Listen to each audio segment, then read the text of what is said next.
오늘 영화 세 번째 시간입니다. 우리 영화의 정의 다시 한번 읽어볼까요? 같이 읽겠습니다. 영화는 시작. 영화는 그리스도께서 재림하셔서 그동안 죽은 모든 신자들의 육체를 죽음으로부터 살려내어 그들의 영혼과 결합하게 하고 살아있는 모든 신자들의 육체를 변화시켜서 모든 신자들이 일시에 그리스도의 몸과 같은 완전한 부활을 입게 하시는 것이다. 아멘. 자, 여기 영화에서 말하는 핵심은 두 가지입니다. 첫째는 영화는 예수님의 재림의 날에 이루어지는 것이다. 그리고 두 번째는 영화는 우리의 육체의 부활과 밀접한 관계가 있다는 것입니다. 자, 정리하면 영화는 예수님의 재림의 날에 천국에 가 있던 신자의 영혼이 예수님과 함께 이 땅에 내려오고 땅에 묻혀있던 신자의 몸이 부활하여서 예수님과 함께 내려와 있는 신자의 영혼과 결합하여 영원히 살게 되는 것이고, 혹시 그때까지 살아있는 성도들, 예수님이 오실 때 살아있는 성도들은 살아있는 상태에서 육체가 변화되어 영원토록 하나님과 함께 살게 되는 것, 그것을 영화라고 한다는 거예요. 자, 앞으로 계속해서 이 영화가 어떤 것인지를 계속 쭉 보게 될 텐데, 중요한 건 이 영화의 구원이 왜 우리에게 필요한가? 왜 우리의 육체가 꼭 부활해서 천국에 가 있던 우리의 영혼과 결합해서 영원토록 사는 것이 왜 필요한가? 이 필요에 대해서 지난주에 이 주제로 말씀을 드렸었어요. 자, 이유가 무엇입니까? 왜 우리에게 영화가 필요하지요? 왜 육체의 부활이 필요합니까? 기억나시죠? 네. 자, 우리의 육체의 부활이 필요한 이유는 우리의 영혼만을 구원하는 것이 하나님의 구원 계획이 아니라는 거예요. 우리의 몸까지도 구원하는 것이 하나님의 구원의 계획이기 때문인 것이지요. 자꾸만 여러분, 우리가 이 분리를 하려고 해요. 이것도 오늘도 말씀드릴 텐데, 이 그리스 철학, 이 헬라 철학이 아무튼 엄청난 영향을 미쳤어요. 온 세계에. 이 그리스 철학의 가장 중요한 핵심은 이원론이에요. 자꾸 물질과 영적인 것, 물질적인 것, 영적인 것 나누려고 하고, 사람도 자꾸만 영혼과 육체 이렇게 나누려고 그래요.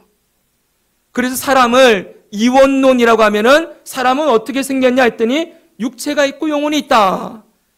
그리고 저 세 개로 구분하는 것도 있어요. 육체가 있고 혼이 있고 영이 있다. 그래서 목사님들 중에 사람을 영혼과 육체로 구분하느냐 아니면 육체와 혼과 영으로 구분하느냐, 이거 가지고도 아직 논쟁들이 있습니다. 그런데 여러분, 중요한 건 사람은 영혼과 육체가 분리되어 있는 존재가 아니라는 거예요. 하나님이 흙으로 사람을 지으시고 그 코에 생기를 불어넣으셨죠. 이게 하나님의 생명, 영혼이라고 할 수 있어요. 이미 그 흙으로 만든 육체에 영혼이 들어가는 순간 생명이 되었다 그랬어요. 이게 뭡니까? 하나님의 생명을 받고 사는 존재가 되는 거예요. 짐승은 그렇지 않습니다. 짐승은 뭘로 만들었습니까? 짐승은 흙으로만 만들었죠. 이 말씀으로 만들었다 그러는데 짐승도 흙으로 빚으셨어요. 사람도 흙이고 짐승도 흙인데 짐승에게는 생기를 불어넣지 않으셨어요. 그러니까 죽으면 그냥 흙으로 돌아가고 끝인 거예요. 사람은 흙으로 만든 이 몸에 하나님의 생명을 집어넣어서 하나님의 생명이 작동하는 이 땅의 어떤 피조물과는 비교할 수 없는 영광스러운 존재로 사람은 빚어놓으셨어요. 그러니까 자꾸 영혼만 구원받고 육체는 썩어져 없어진다, 이렇게 생각하는 건 성경이 가르치는 게 절대 아니에요. 사람은 전인이라고 해요. 전인격. 영혼과 육체를 포함한 모든 그 사람의 전 존재를 하나님이 만드셨고, 이 영혼만 구원하고 육체는 버리는 것이 아닌 사람을 전체를, 영혼과 육체, 이 전인을 완전히 구원하는 것이 하나님의 구원의 계획이고 그게 완성이라는 거예요. 하나님이 하신 일은 우리를 죄와 사망에서 건져내신 일입니다. 따라합시다. 죄와 사망에서 건지셨다. 건지셨다는, 구원하셨다는 것이지요. 하나님이 우리를 구원하셨는데 이 육체만 땅에 들어가 있으면, 죽은 상태로 있으면 그건 아직 완전히 다 건진 상태가 아닌 거예요. 영혼은 건져놓았지만 육체는 죄와 죽음에 그대로 내버려 두신다? 그럴 수 없는 것이지요. 그래서 이 육체도, 자, 집중하십시오. 네, 이 육체도 뭐 하신다고요? 구원하신다고요. 우리의 육체와 몸을 모두 구원하셔서 하나님의 영광에 이르게 하시는 것, 이것이 하나님께 마지막 남아있는 우리의 구원의 계획, 완성할 하나님의 구원이라는 거예요. 자, 그러면 이제 우리가 왜 영화의 구원이 필요한가라는 것은 하나님이, 대답은 무엇입니까? 우리의 영혼뿐만 아니라 육체까지 완전히 죄와 사망에서 구원하기 원하시기 때문이다. 자, 정리가 됐습니까? 자, 옆에 있는 분에게 얘기해 주십시오. 왜 영화가 필요합니까? 자, 대답해 주세요. 한 분이. 하나님은 우리의 영혼뿐만 아니라 육체까지 죄와 사망에서 건지시기 원하시기 때문이다. 됐습니까? 네, 너무 중요한 내용이에요. 자, 그러면 이제 그 다음 질문으로 넘어가야 됩니다. 그러면 이 육체가 부활할 때 우리의 몸이 어떠한 몸으로 부활하게 되어지는가? 이 질문이 당연히 나와야 되겠죠, 그렇죠? 네. 한마디로 정리하면 영광스러운 몸으로 변화되는 거예요. 따라합시다. 영광스러운 몸. 네. 우리는 그동안 저 영화에 이르기 전까지 성화의 과정을 거친다고 배웠지요. 그렇죠, 여러분? 성화의 뜻이 뭡니까? 거룩하게 변한다예요. 따라합시다. 거룩하게 변한다. 예수님을 닮은 모습으로 하나님의 형상으로 거룩하게 변화되어지는 것, 이게 성화라고 했지요. 그럼 영화는 뭐겠습니까? 거룩하게를 영광스럽게라고 바꾸면 되는 거예요. 영광스럽게 변한다. 따라합시다. 영광스럽게 변한다. 그게 영화예요. 이 부활할 몸이 영광스럽게 변화되어지는 것, 이게 영화라는 거예요. 자, 여러분 생각해 봅시다. 예수님이 이 땅에 오시기 전에 죽은 성도는 이미 그 영혼은 영광스럽게 변화되어 있어요. 맞지, 여러분? 우리의 영혼이 어떠합니까? 천국에 들어가서, 하늘의 열린 문을 통하여 들어가서 어떻게 변화돼요? 흰 옷을 입고, 그 다음 머리에 면류관을 쓰고 왕의 자리에 앉아 있지요. 그 상태가 영광스러운 상태예요. 그런데 우리의 몸은 저 무덤에 들어가서 썩어진 채로 놓여져 있어요. 영광스럽습니까? 영광스럽지 않지요. 네. 그러면 어떻게 해야 되겠습니까? 이 썩어져 있는 우리의 몸을 어떻게 하는 거예요? 다시 일으켜서, 다음 주에도 보겠지만 썩지 아니하는 몸, 영광스러운 몸, 신령한 몸, 이 몸으로 다시 변화시키겠다는 거예요. 영원히 썩지 아니하는 몸, 죽지 아니하는 몸, 죄를 짓지 않는 몸, 죄와 사망을 완전히 이긴 몸, 이 몸으로 우리의 몸을 다시 부활시키시겠다는 거예요.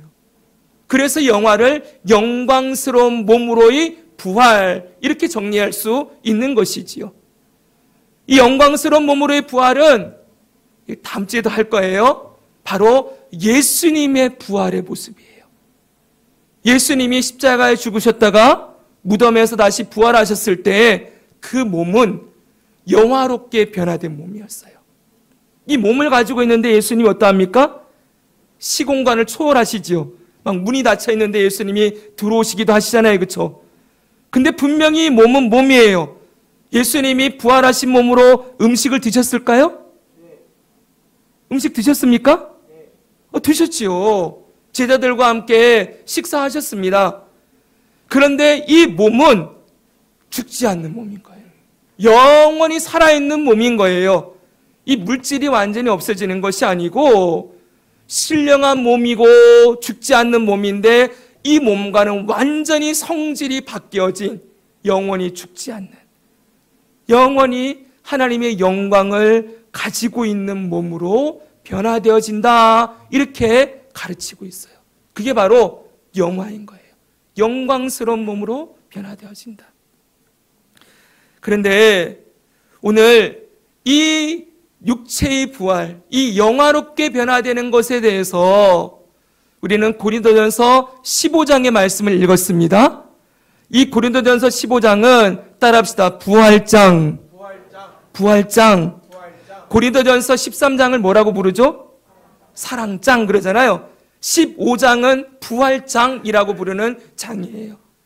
이 장에서 이 부활이 어떠한 부활인가에 대해서 사도 바울은 고린도 교회 성도들에게 아주 잘 가르쳐주고 있어요. 우리가 예전에 한번 2021년도에 부활 시리즈를 한번 설교를 제가 쭉 했었는데 그때 이 본문을 잠깐 다루었거든요. 그런데 오늘 그리고 다음 주 조금 더 이 본문을 깊이 우리가 함께 나눠보고자 합니다. 자, 여기서 이 부활이 영광스러운 몸으로의 부활이라고 하는데 그게 구체적으로 뭔가 이걸 우리가 배워보고자 하는 거예요. 자, 먼저 우리 35절 말씀 같이 한번 읽을까요? 앞에 보십시오. 누가 묻기를, 같이 읽습니다. 시작. 누가 묻기를 죽은 자들이 다시 살아나며 어떠한 몸으로 오느냐 하리니. 자, 35절에 바울이 얘기합니다. 누가 묻기를, 어떤 사람이 묻기를, 두 가지를 묻는다는 거예요. 여기 질문에는 두 가지 질문이 있습니다. 첫째는 무엇입니까? 죽은 자들이 어떻게 다시 살아나냐, 이 질문이 있고요. 또 하나는요, 죽은 자들이 어떤 몸으로 그럼 살아나느냐. 그러니까 앞에는 뭐예요? 어떻게 살아나느냐? 두 번째는 어떠한 몸으로 살아나느냐. 이 두 개의 질문이 여기 있어요. 그런데 우리가 알고 싶은 건 두 번째지요. 어떠한 몸으로 살아나느냐. 지금 이걸 우리가 보고 싶어 하는데 제가 사실은 이것만 설교하고 끝내려고 했거든요. 그런데 그 앞에 질문이 있지요. 어떻게 다시 살아나느냐. 이 질문도 너무 중요하겠지요. 이 두 가지에 대한 질문을 사도 바울이 오늘 본문에 다 하고 있다는 거예요. 그래서 원래는 이 두 번째만 다루면, 다시 말하면 아까 말씀드렸던 썩지 아니하는 몸, 영광스러운 몸, 그리고 영원한 하늘의 형상을 입은 예수님의 모양과 같은 몸, 이거 설교하면 끝나요. 그런데 이 앞에 부분 있지요. 어떻게 다시 살아나느냐, 이 부분에 대한 질문에 대한 부분을 말씀을 준비하다 보니까 그냥 넘어가려고 하다가 넘어갈 수가 없었어요. 그래서 여러분과 함께 이 첫 번째 질문에 대한 대답을 오늘 함께 나누고 다음 주에 어떠한 몸으로 살아나느냐, 이 몸에 대한 이야기를 해보려고 합니다. 근데 중요한 건 이 앞에 부분이, 첫 번째 질문에 대한 대답이 무척 어려워요. 그래서 제가 여러분들 보고 아까 설교를 시작하기 전에 한번 읽어보라고 했지요. 다시 한번 여러분 눈으로 읽습니다. 36절부터 41절까지 쭉 한번 읽어보세요. 이게 첫 번째 질문에 대한 대답이에요. 죽은 자들이 어떻게 다시 살아나느냐? 이 질문에 대한 대답. 이 질문에 대한 대답을 이해하시겠습니까? 잘 모르겠지요? 네. 저도 할 수만 있으면 피하고 싶었습니다. 이 부분은. 왜냐하면 너무 어려웠어요. 저도요. 지금 이 부분을. 주석책을 놓고 이렇게 뭘 보는데 아무튼 설명이 너무 복잡하고 제가 이번 주 내내 고심을 했습니다. 이걸 어떻게 전해야 될까? 자, 그런 고민이 있었다는 것을 여러분이 먼저 생각하면서 그럼에도 불구하고 한 번쯤은 이 어려운 말씀도 그냥 넘어가지 않고 한번 씹어 먹어봐야 되겠다는 생각이 들어서 여러분들에게 제가 열심히 물고 뜯고 씹은 것을 다시 여러분들에게 함께 나눠주려고 합니다. 괜찮겠습니까? 근데 지금부터는 귀를 쫑긋이 세워야 돼요. 네, 쉽지가 않기 때문에 주목해서 한번 들어보십시오.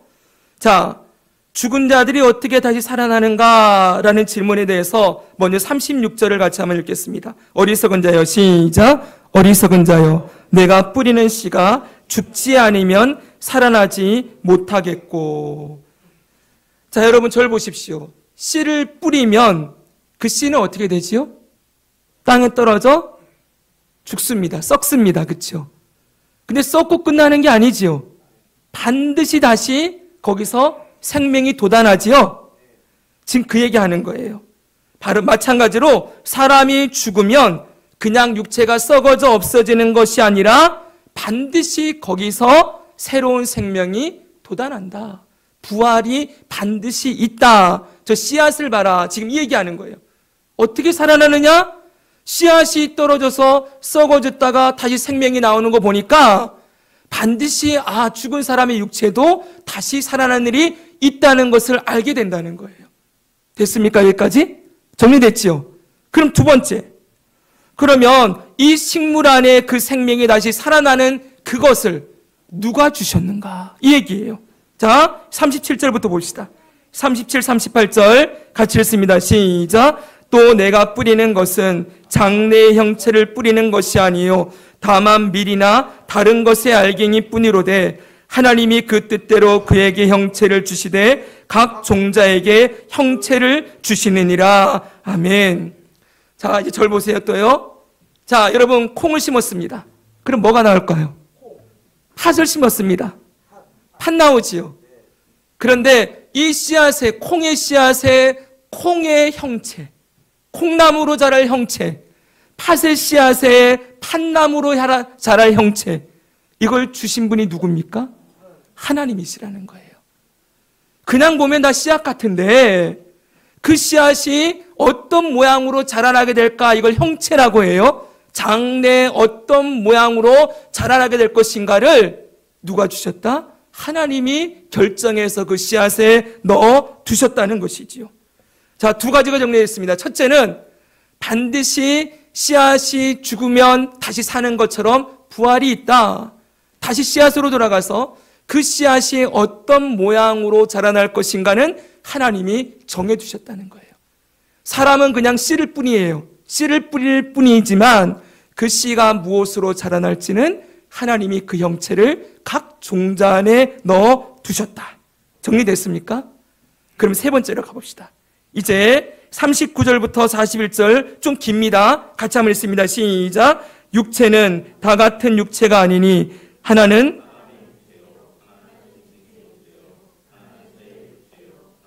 물고기의 육체라 하늘에 속한 형체도 있고 땅에 속한 형체도 있으니 하늘에 속한 것의 영광이 따로 있고 땅에 속한 것의 영광이 따로 있으니 해의 영광이 다르고 달의 영광이 다르며 별의 영광도 다른데 별과 별의 영광이 다르도다. 네. 자, 이제는 씨앗에서 좀 더 확장을 시켜서 여러분 짐승도 보니까 이 땅의 모든 짐승들 보니까 이 짐승이 뭘로 자라날 형체까지 하나님은 그 짐승의 씨앗에 넣어두었다는 거예요. 과학에 관심이 있으신 분들은 여러분 배아라고 하죠. 배아 아십니까? 수정체를 보면은 처음에 수정체 모양이 사람의 수정체나 개의 수정체나 다 똑같죠. 비슷하지요. 그리고 분화하는 걸 보면 똑같지 않습니까? 근데 이게 나중에 자라고 보면 뭐가 되는 거예요? 분화하고 나니까 개가 되고 소가 되고 말이 되고 새가 되고 물고기가 되고 다 그 안에 마치 씨앗 안에 그 씨앗이 자라날 형체가 숨어 있듯 이 땅의 모든 짐승들에게도 하나님이 그 형체를 그 안에 심어 놓았다는 거예요. 됐습니까? 네, 그것뿐만 아니라 짐승뿐만 아니라 하나님이 이 땅에 존재하는 저 하늘, 해, 달, 별들까지도 창조하실 때 너는 태양이 되어라, 너는 별이 되어라, 너는 달이 되어라 하면서 하나님이 처음 만드실 때 그게 무엇이 되어야 할 것인가를 결정해서 넣어두셨다. 이렇게 말씀하고 있는 거예요. 좀 어렵죠? 쉽게 얘기하면 각 피조물들에게, 따라합시다. 각 피조물에게 그 피조물에 맞는 형체, 목적, 쓰임새 넣어두셨다. 됐습니까? 네. 이 땅에 존재하는 모든 피조물들에게는 하나님이 주신 형체가 있고 그 형체에 따른 목적이 하나님으로부터 주어졌다는 거예요. 자, 이제 좀 어질어질합니까? 됐습니까? 네. 조금만 더 가봅시다. 그런데 중요한 건 이 형체가 다 똑같지 않대요. 자, 따라합시다. 하늘에 속한 형체, 땅에 속한 형체, 형체가 구분이 된다는 거예요. 하늘에 속한 형체도 있고 땅에 속한 형체도 있다. 또 하나는 하늘에 속한 영광도 있고 땅에 속한 영광도 있대요. 지금 40절 한번 읽어볼까요? 40절 읽겠습니다. 시작. 하늘에 속한 땅에 속한 형체도 있으나 하늘에 속한 것의 영광이 다르고 땅에 속한 것의 영광이 따로 있으니. 자, 각 피조물 안에 그 형체가 숨어져 있는데 그게 하늘에 속한 것도 있고 땅에 속한 것도 있고, 영광은 뭡니까? 영광은 가치라고 해요. 따라합시다. 가치. 그 피조물의 형체가 가진 가치도 하늘에 속한 가치가 있고 땅에 속한 가치가 있대요. 자, 이게 뭘 얘기하고 싶어 하냐면요, 결론을 얘기하면 편해요. 바울은 사람은 하늘에 속한 형체라는 거예요. 오직 이 땅에 짐승, 물고기, 새, 이것은 땅에 속한 형체를 가지고 있고 사람만 하늘에 속한 형체가 있으며 사람에게만 하늘에 속한 영광이 있다. 지금 이 얘기를 하고 싶어 하는 거예요. 자, 여러분, 하나님이 이 땅을 창조하시고 사람을 창조하실 때 어떻게 창조하십니까? 하나님의 형상과 모양대로 창조하셨지요. 그렇죠, 여러분? 그리고 아까 서두에서 하나님께서 사람에게만 뭘 넣으셨어요? 생기를 넣으셨다고 했지요. 그렇죠. 자, 사람은 하나님을 똑 닮은 존재로 만들어진 존재예요. 사람은 짐승들과 똑같이 태어난 것처럼 보이고 배아를 보면은, 수정체를 보면 짐승과 다를 바가 없이 똑같네 그러지만 이게 자라나니까 어떤 모양이 되는 거예요? 하나님의 형상으로 자라나는 거예요. 하나님을 똑 닮은 존재로 우리가 창조된 것이라는 거죠. 사람에게는 하늘에 속한 형체, 하나님을 닮은 모양을 넣어뒀다는 거예요. 또 하나, 사람에게는 하늘에 속한 영광. 이게 뭘까요? 하나님만이 가지고 있는 가치, 영원한 생명. 하나님이 그 코에 생기를 불어넣었다고 했잖아요. 그건 하나님의 생명을 불어넣은 거거든요. 바로 그렇게 하나님의 생명을 사람에게 넣어 놓았다라는 말씀을 하고 싶은 거라고요. 그러니 결론이 뭐예요? 이 땅에 있는 피조물들은 하나님이 씨앗에도 형체를 넣어놓고 모든 짐승에게도 모양을 다 넣어놨어요. 각 식물이나 짐승이나 모든 피조물은 하나님이 넣어두신 목적과 쓰임새가 다 있게 만들었어요.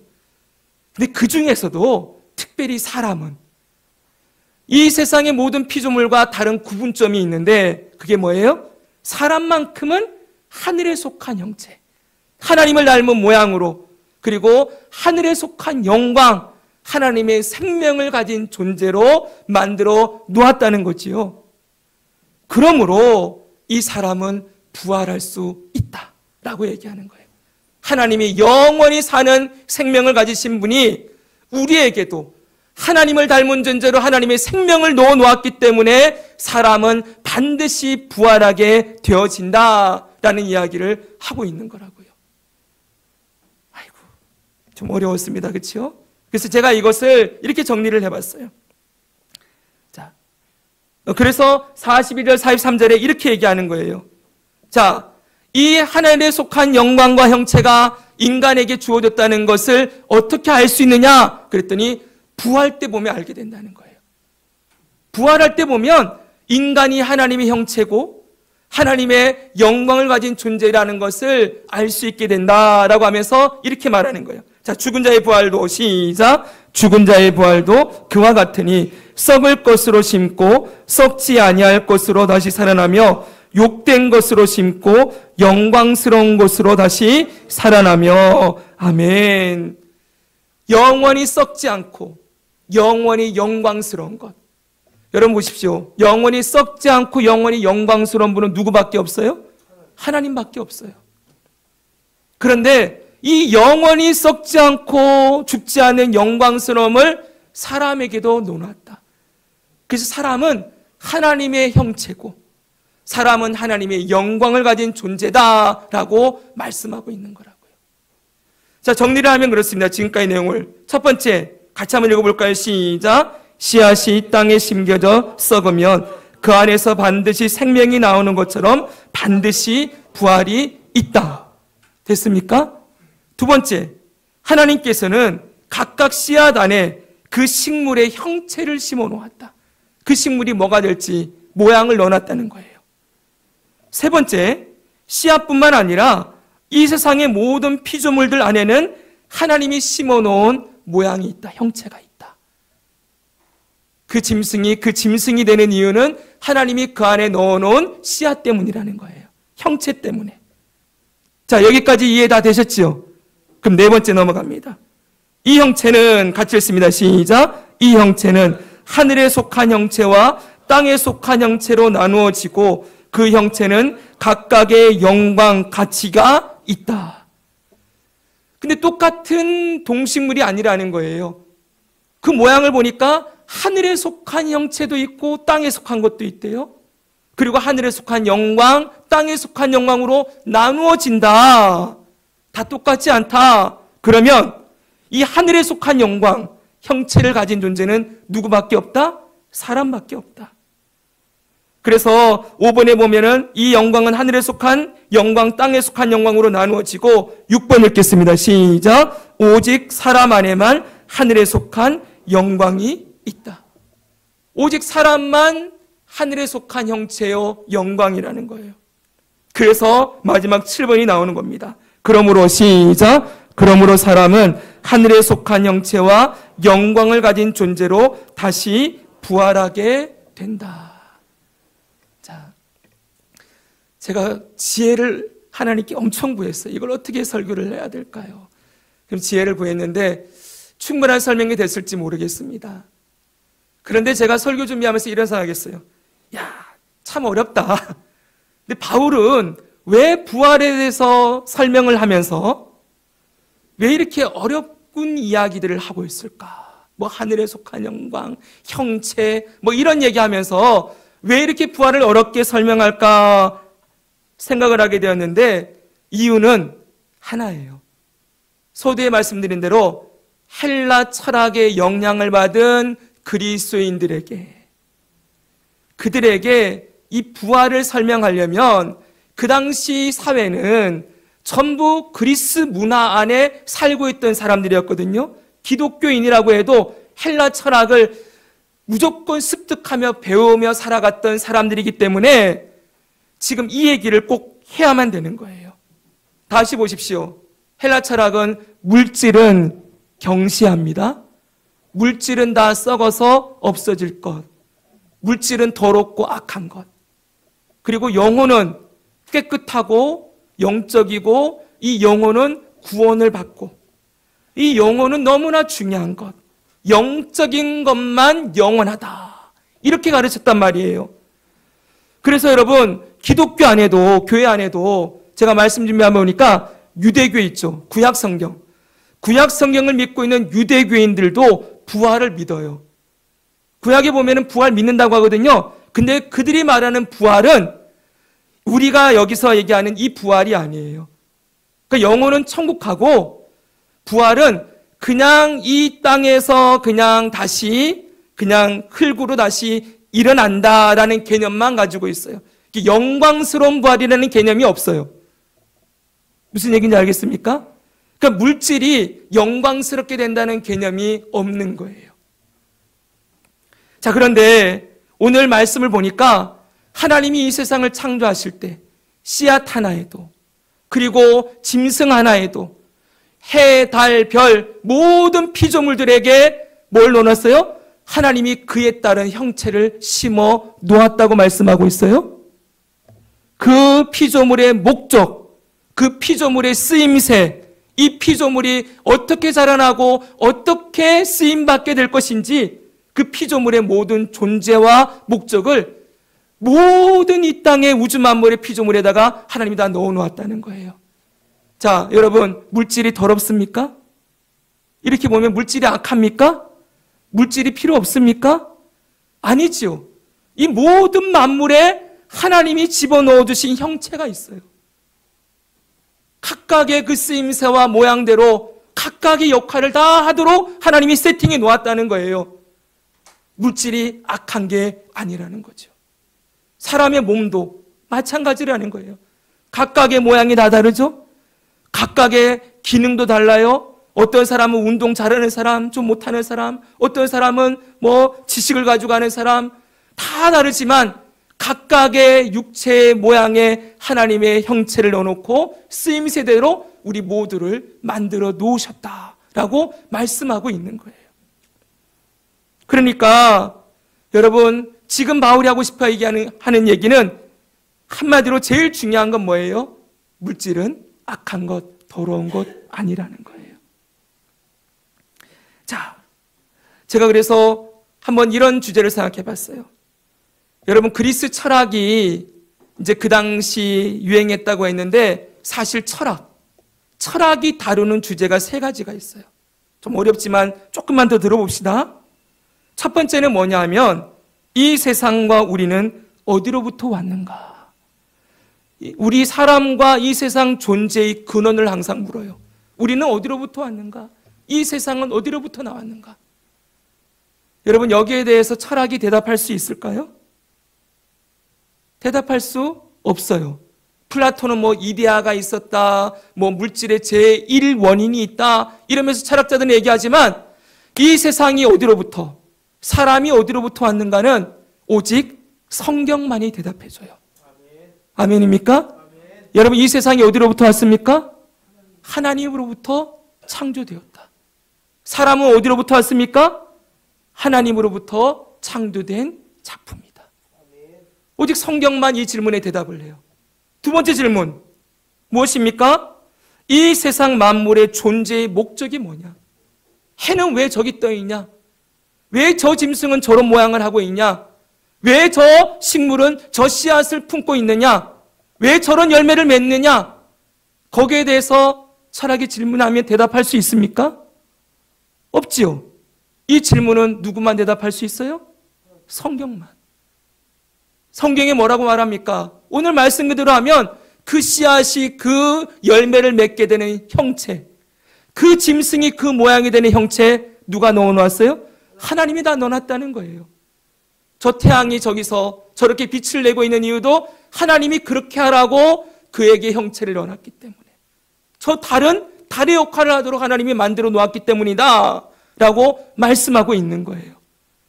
자, 존재의 목적과 그 존재의 쓰임새, 오직 하나님이 다 넣어 놓았다라는 것이 성경의 말씀이지요.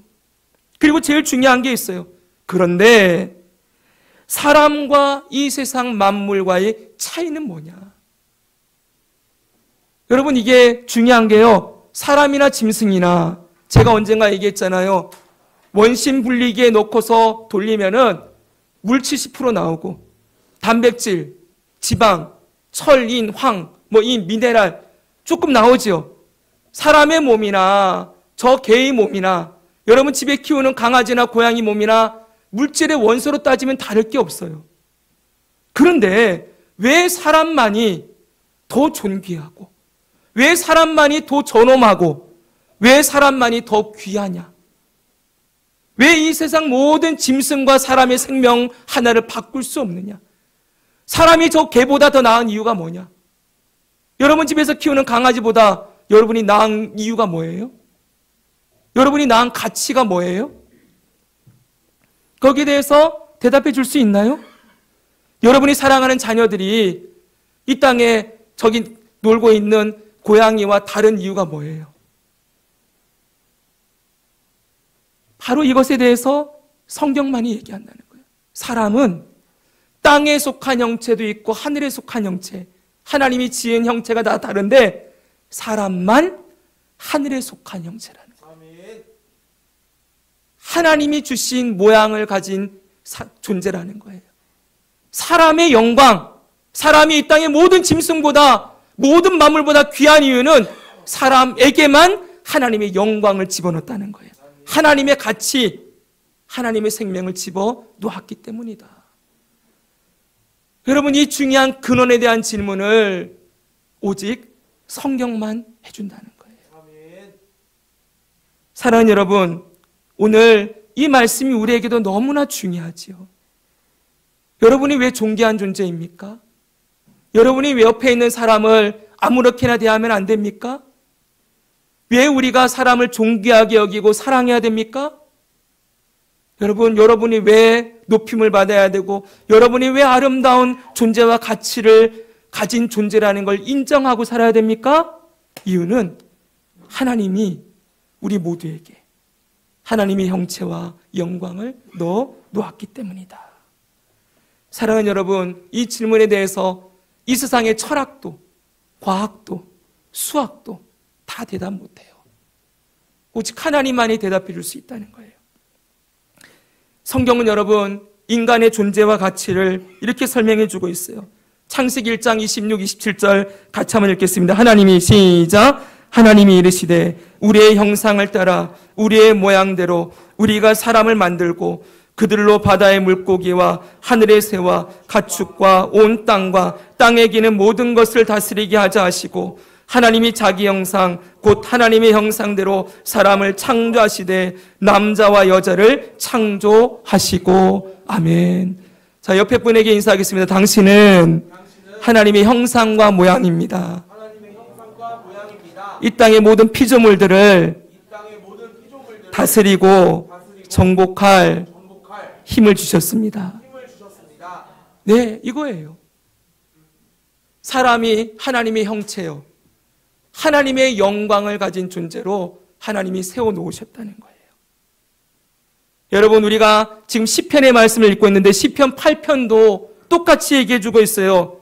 사람이 얼마나 영광스럽고 존귀한 존재인가, 여기에 대해서 1절에 여호와 우리 주여 주의 이름이 온 땅이 어찌 그리 아름다운지요 주의 영광이 하늘을 덮었나이다. 자, 하나님의 영광이 온 땅에 있대요. 그러면서 2절부터 보세요. 주의 손가락으로 만드신 주의 하늘과 주께서 베풀어 주신 달과 별들을 내가 보니, 해와 달과 별들 다 하나님의 영광을 가지고 만든 것인데, 근데 뭐예요? 그 다음 보세요. 사람이 무엇이기에 주께서 그를 생각하시며 인자가 무엇이기에 주께서 그를 돌보시나이까. 해, 달, 별, 저것이 가진 영광과 비교할 수 없는 영광을 어찌 사람이 가질 수 있습니까? 이 얘기예요. 사람이 저것들보다 어떻게 더 존귀할 수 있습니까? 여러분, 태양 앞에 서면 사람이 얼마나 작습니까?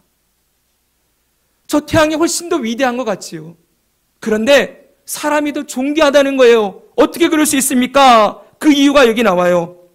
뭐라고 말합니까? 그를 하나님보다 조금 못하게 하시고, 하나님 바로 아래 사람이라는 거예요.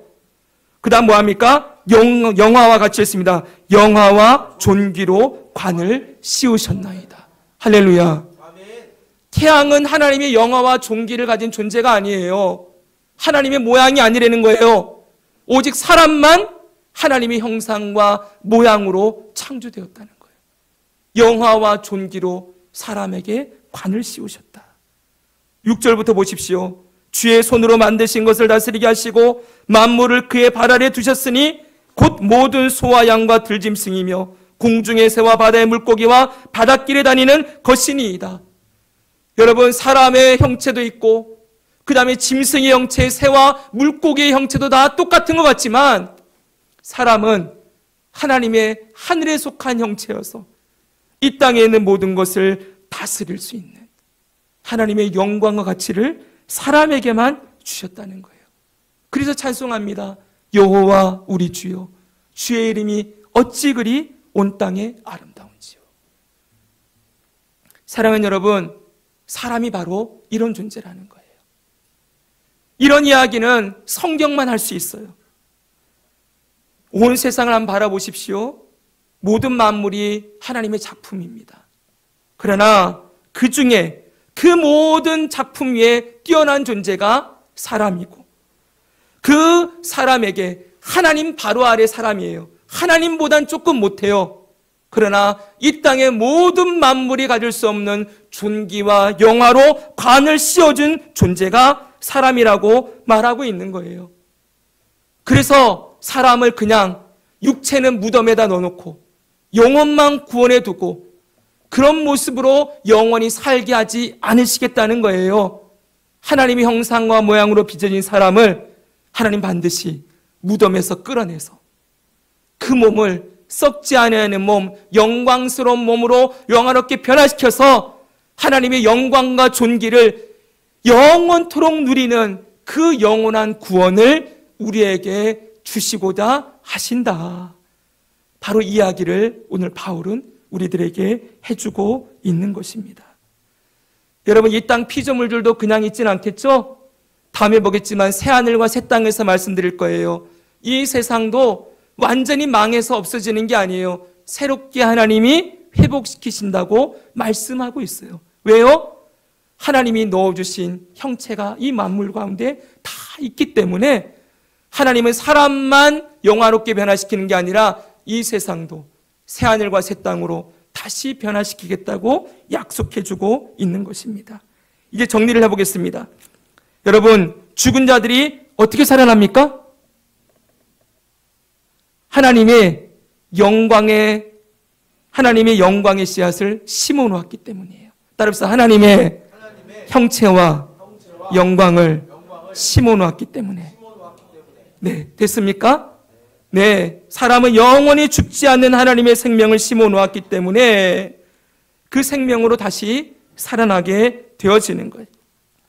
비록 죄로 말미암아 우리가 죽음 가운데 거하게 되었지만 하나님은 반드시 우리를 다시 영화롭게 회복시키셔서 죽음이 지배하지 못하는 하나님의 영광을 영원히 누리는 모습으로 우리를 회복시켜 주실 것입니다. 여러분, 말씀을 읽겠습니다. 제가 질문 드립니다. 여기에 대답해 보십시오. 여러분은 하나님이 창조주이심을 믿습니까? 이거 안 믿으면 오늘 설교가 아무 소용없어요. 하나님의 창조를 믿지 않는 사람에게 하나님이 무슨 하나님의 형상과 모양으로 인간을 만들었고 하나님의 영광을 넣어놨다, 이런 얘기가 무슨 소용이 있겠습니까? 먼저 여러분이 믿어야 될 건, 우리가 믿는 것은 하나님이 창조주이시다. 아멘입니까? 아멘. 두 번째 묻습니다. 그분이 모든 만물을 지으시고 그 안에 그 만물의 형체와 목적을 심으셨음을 믿습니까? 아멘. 아멘. 그래요. 그러면 이제 세 번째입니다. 하나님이 특히 사람 안에 하늘의 영광을 주시고 하나님이 형상으로 만드신 것을 믿습니까? 아멘. 아멘. 자, 그러면 마지막입니다. 그러면 하나님께서 우리의 이 몸도 영광스러운 몸으로 다시 살리실 것을 믿습니까? 아멘. 아멘. 네. 이 믿음 안에 우리는 거하고 있습니다. 아멘. 우리 옆 사람 보면서 한번 인사하겠습니다. 당신은 하나님의 영광을 가진 존재입니다. 하나님의 영광을 가진 존재입니다. 반드시 다시 살아날 것입니다. 다시 살아날 것입니다. 할렐루야. 아멘. 아멘. 기도하겠습니다.